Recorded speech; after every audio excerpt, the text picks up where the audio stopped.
Welcome to What's Your Story? I'm your host, Sharita Williams, and today I have an amazing guest. She is an artist. She is a poet. She does spoken word. She's a naval vet. She has done it all. Please help me welcome Dionne Hunter to the show. Dionne, welcome. Thank you so much for having me. I am just so honored to be here with you. Dionne, tell our audience a little bit about yourself. Well, I am originally from Birmingham, Alabama, by way of Ohio. I was in the service, as you said. I was in the U.S. Navy. And then from there, I've moved to Charlotte. I've been performing spoken word since around 2013, and been writing poetry since I was very young, let's just say around 6th grade. Okay. So Dionne, what inspired you to start writing or writing and speaking poetry? Well, when I was a child, it was a matter of expressing my feelings and emotions. My mother died when I was young, and I had a lot of pent up emotions in regards to that. And I found that writing, whether it be poetry or fiction, was a good way for me to release pent up emotions, as well as entertain my smaller brothers and sisters. When I became an adult, I started performing spoken word primarily for the same reasons, to express how I was feeling about the things that were going on in our community, the world, wanting to educate people on Black history. And to me, a good way of doing that was by putting stories in the form of poetry. Because a lot of times people feel like you may be preaching to them when you're expressing an opinion, but if you're able to express yourself in the form of poetry, people tend to, listen to dissect what you're saying. Absolutely. So tell us, what is the difference between being a poet and spoken word, or the two intertwine with each other? In my humble opinion, they're very much the same. To me, a poem, which can be spoken word, any poem can be spoken word. It's just a matter of expressing that poem with the same emotion or enthusiasm that you expressed or that you were feeling when you were actually writing the piece. Poetry is just the written form. It can just be read, as in a poetry reading, from a book or whatnot. A spoken word is more like performance poetry, where you're getting on the stage and you're actually performing this piece, maybe for entertainment, maybe for education, or perhaps for both. I understand. So I know that your spoken word use that as a platform to try to stamp out racism. And I understand that you have 3 videos out. You have I Can't Breathe, you have Humanity, and you have Black Lives Matters. Can you tell us a little bit about each one of those, please? Sure. I actually have several more than that, but these 3 pieces that you just spoke of have been screened at film festivals internationally, as well as here in the Charlotte area. Black Lives Matter, Black Lives Do Matter, expresses a conversation between a Black Lives Matter supporter and someone who believes that All Lives Matter and or Blue Lives Matter. And it expresses some of the trials and tribulations that African Americans have gone on throughout time and history. And it kind of explains why, in reality, Black lives did not always matter. You know, there was one point in time where we were only counted as a fraction of a person, or not even thought of as human. So when people say, quote unquote, all lives matter, when did that start exactly, is my question. And, you know, as far as Blue Lives Matter, I have family and friends who are police officers, and I respect the law 100%. I also know that once you take your uniform off, no one knows that you are a police officer. But I or you cannot take this black off. So we're Black 24 hours a day, 7 days a week. And there are repercussions that come with that. So that is the discussion being held in Black Lives Do Matter. In I Can't Breathe, it, of course, it was birthed from what happened to George Floyd and his plea of I can't breathe, and so many others. He's not the first, and unfortunately, I don't believe that he'll be the last. But I Can't Breathe was birthed from that tragedy, and it talks about history from the point of you know, our land, from the point of removing being enslaved, us moving past that, but having land stolen from us, having to deal with redlining, Jim Crow, terrorism, murder, and everything in between. And it kind of goes through historically the different things that we've had to deal with, and expresses that those are the reasons why African Americans or Blacks, or however you want to call us, can't breathe. Not necessarily because of the physically being choked, because I believe that you can be spiritually choked as well as just mentally choked, okay, because you're not able to receive positive images of yourself. You know, I mean, there's a lot of, you see a lot of us on television now, or more, let's say, but just a couple of years ago, the only Black people you would see on TV were either servants, criminals, or not at all. And so now, you know, some may think that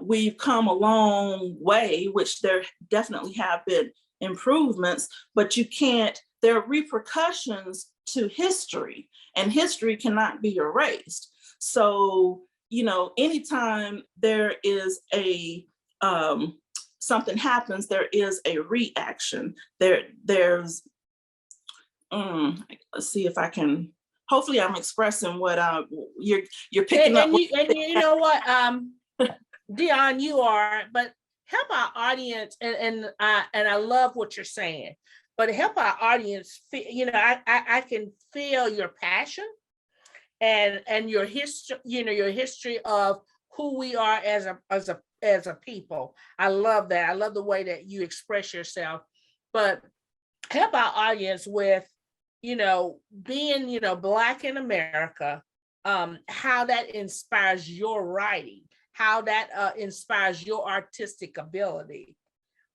you know, to come and put something down on pen and paper to help educate others. Yes, ma'am. So I really dive deep into our history.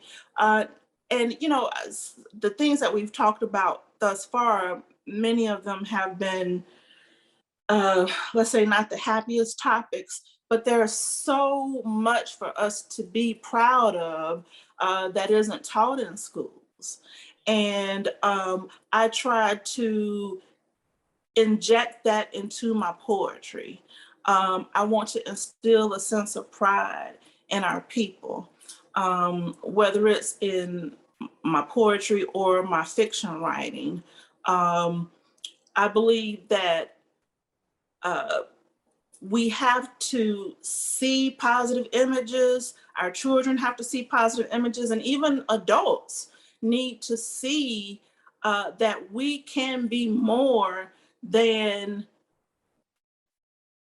we are, than we have been, than, whatever you woke up, however I woke up today, you woke up today, or anybody that's watching this woke up today, we can all do more than what we think we can. And that's Absolutely. how to express through my poetry. Never give up, number one, and just persevere and keep pushing forward. Absolutely. And that's part of what WYTV7 is, to educate and empower and encourage our listeners. So tell our listeners and our viewers how, you got, you've been to the film festival. How can they become a part of a film festival or get started in putting their poetry on a platform? Yes, and so that's another thing. I try to, I think there's enough light for everybody to shine. We have to pull each other up by giving information, just as you just asked. So I try to impart that to everyone that I meet. There are websites that you can go on. One of them is Film Freeway, and it's a free service. At least the part that I use is free. And it lists all of the film festivals in our country and abroad. And you can basically search for the type of, let's say I perform poetry. So I search for poetry festivals or festivals that include poetry. But if you are someone who is into animal rights, or maybe you just like you've done a short film, or whatever the case may be, whatever the subject is, you can search for that subject matter and it'll give you a list of film festivals that are available to you to submit for. You can apply for film festivals that have no fee, although some, if not most, do have some type of fee, whether it's $5 to $20 or somewhere in between. And you upload your film, and they take a look at it, not Film Freeway, but whatever the film festival is, and they go from there. Absolutely. So Dionne, we're going to take a short break and we'll be right back. Okay, thank you. I'm Dr. Raquel Tolson, host of Blessed Mindset Matters. Is your mind on your money? Are you ready to be more intentional with your money? Then get my free booklet, Mind on My Money, Plan, Pocket, Protect. In this booklet, I offer you practical suggestions on planning intentionally, pocketing wisely, and protecting your money. Get the booklet at www.raqueltolson.com. That's RAYKELTOLSON.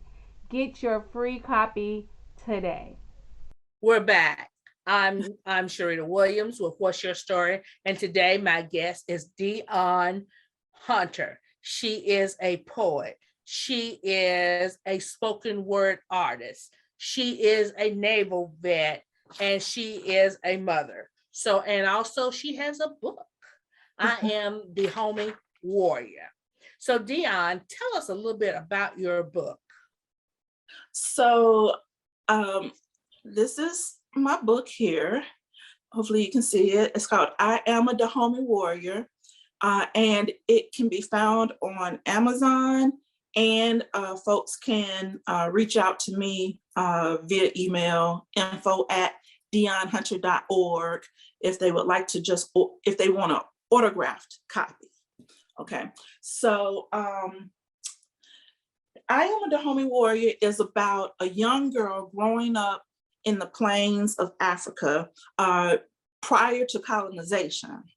And it follows her through what causes her to become or want to become a Dahomey warrior, and the trials and tribulations that she goes through as a Dahomey warrior. The French came in and started to try to scout out Africa, take over that part of Africa, West Africa. And, there's a lot of action adventure that goes on. It's also explains, I forgot to mention, if you've watched Black Panther, the women warriors in Black Panther were actually modeled after the Dahomey warriors. So these women are actual real all-female warriors from Africa, okay? Specifically the Empire of Dahomey, which is now called Benin, the Republic of Benin. So in any event, it follows this young girl through her trials and tribulations, and it shows the courage, the depth of power, Black women are always thought of as strong, but it also shows the side of her that most of us don't show, the side that needs love, and what causes us pain, what causes us to grow into who we ultimately become. So we know that the Dahomey warrior is not taught in school, because I've never heard of it. And I have a child, and I've never heard of it when I was helping her with her homework. So how did you find out about the Dahomey warrior, and exactly what is she? Is she African, or is she, I know she's not fictional because you told us she wasn't fictional, but just tell us exactly what is a Dahomey warrior. Okay, so I actually, a friend of mine, as we spoke earlier, a lot of my poetry is about history, although I talk about everything: love, loss, sensuality, you name it, I talk about it. I think of myself as every person's poet, okay? But a friend of mine asked me, could I do a poem pre-slavery? And I was like, okay, let's see. What do I know about pre-slavery? And I didn't know anything. It's funny, they call us, we have this label of African American, but in reality, how much do the majority, not all, but the majority of us know about African history? Not a whole lot. So in any event, he asked me this, and so I went searching for what could be interesting, could I talk about? And as I spoke to my daughter, she had actually done an ancestry DNA, and it came out that she has some bloodline in the Republic of Benin, as well as Togo and some other parts of Africa. And I told her my dilemma about trying to find something interesting to talk about. And she asked me, have you ever heard of these women called Dahomey warriors? And I hadn't. So doing research about them is how, my daughter telling me about them is how I found out about it. And that was due to the ancestry DNA. So I did research initially just online, and it was hard to find information because a lot of it came from a European type history, where they talked about the warriors, the Dahomey warriors, as animalistic, as, you know, just so over the top. And so I had to really, really dig and find out that these women were powerful, that they were respectful, that they, you know, that they protected kings and queens. They started out as elephant hunters who were feeding the village. And the empire, the kings and queens, heard of their prowess and decided to bring them in as warriors. And then they built, as they fought the French, their history or legacy was built. And so, you know, I think even just talking about it gives me goosebumps, because Absolutely. this is something I think all little girls, all little boys, whether Black or white or everything in between, need to know about. Also, just real quick, the French used to call them Amazons. They would compare them to the fictional Amazon because they were so powerful. And the only difference between them and the Amazons is that they're real. You understand what I'm saying?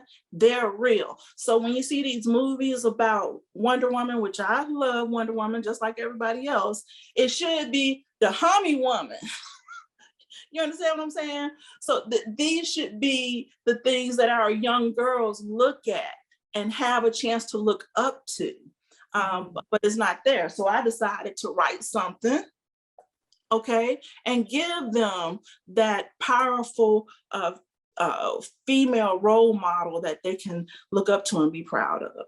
And I love that, the way that, you know, you give back and then let a child of color see someone in a positive light, to see someone doing something powerful or you know, standing out statuesque, you know, yeah, that's something that they can learn or pattern themselves after. Mm-hmm. You know, so many Blacks are, and I hate to say that with us being in the 21st century, but, you know, we always seeing negative impact, you know, whether it's on a video. I hate to say that, you know, we see negativity on videos, you know, Blacks, even Blacks on Black. We see in the media, we see, you know, we see crime where the Blacks are treated unfairly, or justice is skewed one way or the other, usually heavily weighed on the Black person. So it's good and it's enlightening to see a positive impact, you know, that, you know, our kids can look up and say, you know, I want to be like that. Even like what you were saying, like with the Black Panther, Disney had no idea that the Black Panther would have such a large impact. You know, they were not prepared for the total outburst of how Black America would respond to this, you know. We're so hungry for positive images. We want a positive impact. So, you know, it's great. So tell us how we can purchase this. I'm gonna call it a bestseller because I'm gonna purchase it. So tell us how we can purchase this book, and tell us how we can follow Dionne Hunter. Okay, first, I did forget to tell you that it is historical fiction. So that being said, that it's the history behind the story is real. So you get to find out about what was going on in Africa during that period of time, with the fictional story going on in the forefront. They can go to Amazon and just Google "I am a Dahomey warrior" and it comes up, and they can purchase it that way.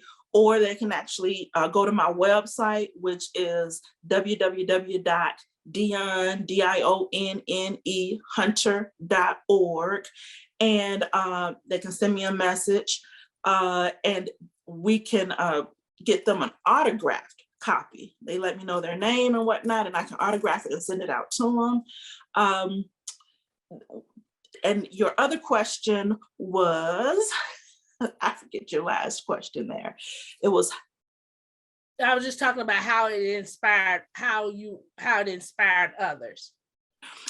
so this, one thing that when the people who've read the book so far have, and especially the kids, have come back and followed up with me and said that, it was an empowering story. It was uplifting. There is a war, there is a warrior, so there is, fight scenes and whatever the case may be within the story, but the overarching tale in the book is how this girl comes from hardship to triumph. Right. And so that's the main point of the story. Well, Dion, we don't want to share too much because we want them to go out and buy the book. We want them to go to Amazon, and we want for them to purchase this book. So yes. Dion, I want to thank you. We want to thank you for letting your story become a part of our story on What's Your Story. And we look forward to seeing beautiful things about you. And Dion, I would like for you to share one of your poems with us for the end of our broadcast. So Dion, take it away. Thank you so much. Oh, I also wanted to let you know that I do have an upcoming event on May 21st. It's a cultural event in Charlotte where we'll have African-American dancers, poets, singers, artists, all at 700 North Tryon Street. Go to Eventbrite for a night of artistic renewal. And if the event is sold out by the time you see this program, we are videotaping, so we will live stream it in the future. But thank you. Here is my poem, I Can't Breathe. 3 seemingly simple words are changing the course of history and driving protesters into the streets. I can't breathe. I can't breathe has been the final cry of too many of my brothers and sisters. And I can't breathe because their lack of oxygen is either caused by the boot on their neck or the stranglehold that society has on the truth surrounding all of the positive impacts that African Americans have had on all aspects of American history. And I can't breathe because popular culture has been lulled into believing that there should be no ill effects from the scars left from 400 years of slavery, or by receiving land only to have it stolen and pilfered back in the name of a robbery known as sharecropping, or by receiving and living with the results of redlining, the Jim Crow, or even terrorism and murder. I can't breathe because I remember and mourn the innocent lives lost during the race massacres of New Orleans, Camilla, Colfax, and Cincinnati, just to name a few. And I can't breathe because all people need to know the positive impacts their forefathers had on civilization. Why do you believe that we are any different? Where are our statues and where are our monuments? I can't breathe because while you proudly fly the Confederate flag, ranting that your history and heritage are so important, you shout that Blacks should just forget theirs and move on. How can these two mentalities reside on the same timeline, let alone in the same consciousness? And I can't breathe because even slave owners received reparations for the loss of their human property, and their heirs still reap the benefits of their forefathers' crimes against humanity. Yet the men and women whose open wounds bled as they helped to build this more perfect union receive no payments for services rendered. And I can't breathe because all people need to know the positive impact. I I actually would like for you all to go onto my website and see the full video of that poem. It's just, you know, so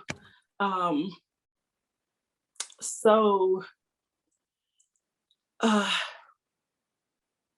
exhilarating for me, so impactful, that it's just got me just on another level right now. Well, Dion, we would like to thank you, and we would like to thank any other artist that's out there that's even in your limelight that could even compare to the passion that you have to educate, empower, and encourage others. We can feel your passion here at WYTV7. And if our viewers are out there and they're enjoying this broadcast or any other broadcast that we have, please go to our website, WYTV7.org, and donate today to keep us on the airway so that we can keep sharing our story on What's Your Story and on WYTV7.org. Dion, thank you again for being on What's Your Story. Thank you so much for having me. It was such a pleasure and an honor. And I just really want to thank you all for what you do. I listen to your program and I'm always inspired by the stories that are on here. So keep doing the awesome job that you do. Thank you.